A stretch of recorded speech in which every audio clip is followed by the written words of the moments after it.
Item ಯಾವುದೇ ಇರಲಿ try ಮಾಡಿ ಆಚಿ ಚಿಕನ್ ಮಸಾಲಾ. ಬನ್ನಿ, ಎಲ್ಲ ಬೆಳವಣಿಗೆಗಳಿಗೆ ಸಂಬಂಧಪಟ್ಟಂತೆ ಹೆಚ್ಚಿನ ಡೀಟೇಲ್ಸ್ ಕೊಡ್ತಾರೆ ನಮ್ಮ ಮೆಟ್ರೋ ಬ್ಯೂರೋ ಚೀಫ್ ಉಲ್ಲಾಸ್. ನನ್ನ ಧ್ವನಿ ತಮಗೆ ಕೇಳಿಸ್ತಾ ಇದ್ರೆ, ಈ ಪ್ರೈವೇಟೈಸೇಷನ್ ಅನ್ನುವಂಥದ್ದು ಎಲ್ಲರನ್ನೂ ಕಾಡ್ತಾ ಇರುವಂತಹ ಅತಿ ದೊಡ್ಡ ಭಯ.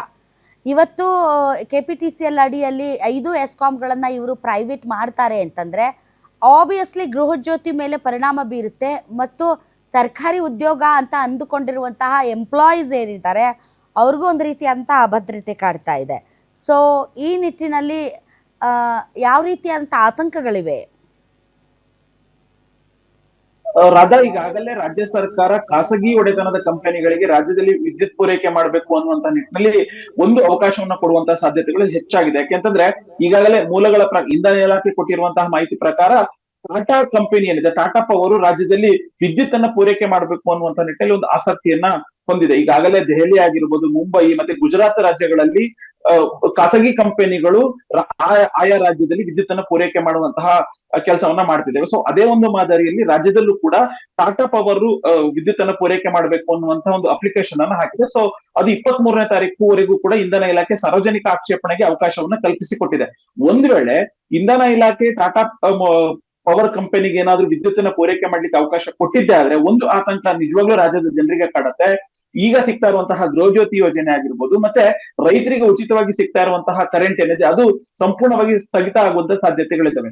ಒಂದು ಎಕ್ಸಾಂಪಲ್ ಹೇಳ್ತೀನಿ. ಈಗ ನಾನು ವಿದ್ಯುತ್ ಅಂದ್ರೆ 200 ಯೂನಿಟ್ ತನಕ ನಮಗೆ ಸರ್ಕಾರ ಫ್ರೀಯಾಗಿ ಕರೆಂಟ್ ಅನ್ನ ಕೊಡ್ತಾ ಇದೆ. ಸೊ ನನ್ನ ಸೇರಿದಂತೆ ರಾಜ್ಯದಲ್ಲಿರುವಂತಹ 5 ಎಸ್ಕಾಂಗಳಲ್ಲೂ ಕೂಡ ಆಯಾ ಗ್ರಾಹಕರಿಗೆ 200 ಯೂನಿಟ್ ಒಳಗಡೆ ಸರ್ಕಾರ ಉಚಿತವಾದಂತಹ ವಿದ್ಯುತ್ ಅನ್ನ ಕೊಡ್ತಾ ಇದೆ. ಸೊ ಅದನ್ನ ಆಯಾ ವಿದ್ಯುತ್ ಕಂಪನಿಗಳಿಗೆ ರಾಜ್ಯ ಸರ್ಕಾರ ಹಣವನ್ನು ತುಂಬಿಸುವಂತ ಕೆಲಸ ಮಾಡುತ್ತೆ.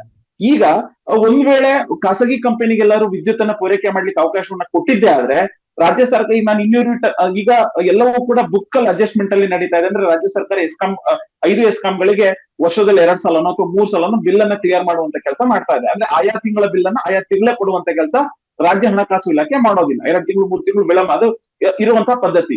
ಸೊ ಒಂದ್ ವೇಳೆ ಖಾಸಗಿ ಕಂಪನಿ ಏನಾದ್ರು ರಾಜ್ಯದಲ್ಲಿ ವಿದ್ಯುತ್ ಅನ್ನು ಪೂರೈಕೆ ಮಾಡ್ಲಿಕ್ಕೆ ಅವಕಾಶ ಕೊಟ್ಟಿದ್ದೆ ಆದ್ರೆ ಆಯಾ ತಿಂಗಳು ಬಿಲ್ ಅನ್ನ ರಾಜ್ಯ ಸರ್ಕಾರ ಆಯಾ ತಿಂಗಳೇ ಕೊಡ್ಬೇಕು ಆ ಕಂಪನಿಗಳಿಗೆ.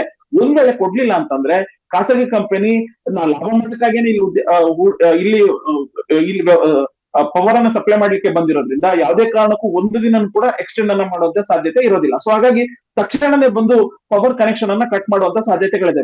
ಸೊ ಸರ್ಕಾರ ಒಂದು ಮನೆ ಎರಡು ಮನೆಗಾಗಿನೇ ಹಣವನ್ನ ಪೂರೈಕೆ ಮಾಡೋದಿಲ್ಲ. ಸೊ ಅನಿವಾರ್ಯವಾಗಿ ಗ್ರಾಹಕನೇ ತನ್ನ ಜೇಬಿಂದ ಹಣವನ್ನ ಖಾಸಗಿ ಕಂಪನಿಗೆ ಹಣವನ್ನ ಪಾವತಿ ಮಾಡಿ ಕರೆಂಟ್ ಅನ್ನ ಮತ್ತೆ ಪಡಿಬೇಕಾದಂತ ಅವಶ್ಯಕತೆ ಇದೆ. ಇದು ಒಂದು ಭಾಗ. ಮತ್ತೊಂದು ಭಾಗ, ಈಗಾಗಲೇ ರೈತರಿಗೆ ಉಚಿತವಾದಂತಹ ಪವರ್ ಅನ್ನ ಕೊಡ್ತಾ ಇರುವಂತಹ ರಾಜ್ಯ ಸರ್ಕಾರ 5 HP ಮೋಟರ್ಗೆ ಒಬ್ಬ ರೈತ 5 HP ಮೋಟರ್ ಅನ್ನ ಕನೆಕ್ಷನ್ ಅನ್ನ ಹಾಕೊಂತಾನೆ. 2,000 ರೂಪಾಯಿ ಕಟ್ಟಿದ್ರೆ ಸಾಕು, ಸ್ವತಃ ಆ ಸಂಬಂಧಪಟ್ಟಂತ ಎಸ್ಕಾಂ ಕಂಪನಿಯಿಂದಾನೇ ವಿದ್ಯುತ್ ಕಂಬವನ್ನ ಹಾಕಿ ಕರೆಂಟ್ ಸಪ್ಲೈ ಮಾಡುವಂತ ಕೆಲಸ ಆಗುತ್ತೆ. ಖಾಸಗಿ ಕಂಪನಿ ಏನಾದ್ರು ರಾಜ್ಯದಲ್ಲಿ ಅವಕಾಶ ಕೊಟ್ಟಿದ್ದೆ ಆದ್ರೆ ಒಂದು ವಿದ್ಯುತ್ ಕಂಬವನ್ನ ಹಾಕ್ಬೇಕು ಅಂತಿದ್ರೆ ಕನಿಷ್ಠ 70,000 ರಿಂದ 80,000 ಖರ್ಚಾಗತ್ತೆ. ಆ ಹಣವನ್ನ ಆಯಾ ರೈತನೇ ಕೊಡ್ಬೇಕಾಗತ್ತೆ. ಜೊತೆಗೆ 5 HP ಮೋಟರ್ ಹಾಕೊಂಡಂತಹ ರೈತ ಎಲ್ಲರೂ 10 HP ಮೋಟರ್ ಹಾಕೊಂಡಿದ್ದೆ ಆದ್ರೆ ಅದನ್ನ ದಂಡ ಅದೆಲ್ಲರೂ ಒಂದ್ ವೇಳೆ ಇನ್ಸ್ಪೆಕ್ಷನ್ ಬಂದಂತ ಸಂದರ್ಭದಲ್ಲಿ ಅದು ಗೊತ್ತಾದ್ರೆ ಅದಕ್ಕೆ ದಂಡವನ್ನು ಕೂಡ ಹಾಕುವಂತ ಕೆಲಸ ಇದೆ. ಈಗಾಗಲೇ ಒಂದು ಎಕ್ಸಾಂಪಲ್, ಗುಜರಾತ್ ಅಲ್ಲಿ ಅದಾನಿ ಒಡೆತನದ ಕಂಪನಿ ಅಲ್ಲಿ ಆ ಭಾಗದಲ್ಲಿ ಪವರ್ ಅನ್ನ ಸಪ್ಲೈ ಮಾಡ್ತಾ ಇದೆ. ಮೂಲಗಳ ದಾಖಲೆಗಳು ಹೇಳ್ತಾ ಇರುವಂತದ್ದು 1 ಯೂನಿಟ್ಗೆ 10 ರೂಪಾಯಿ 9 ಪೈಸೆ ಚಾರ್ಜ್ ಅನ್ನ ಮಾಡುವಂತ ಕೆಲಸ ಆಗ್ತಾ ಇದೆ ಅನ್ನುವಂಥದ್ದು.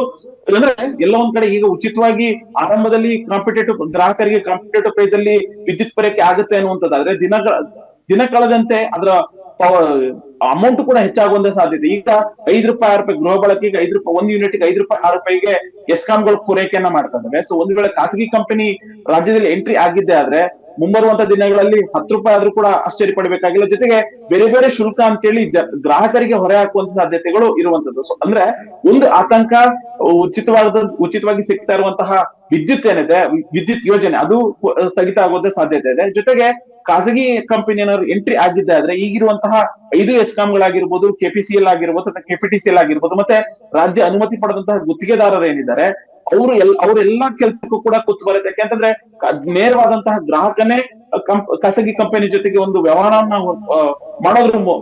ಮಾಡುವಂತ ಸಾಧ್ಯತೆ ಇರೋದ್ರಿಂದ ಈ ಎಲ್ಲಾ ಹುದ್ದೆಗಳಿಗೂ ಕೂಡ ಕುತ್ತು ಬರುವಂತ ಸಾಧ್ಯತೆಗಳು ಇರುವಂತದ್ದು. ಥ್ಯಾಂಕ್ ಯು ಉಲ್ಲಾಸ್ ನಿಮ್ಮ ಈ ಎಲ್ಲ ಮಾಹಿತಿಗಾಗಿ.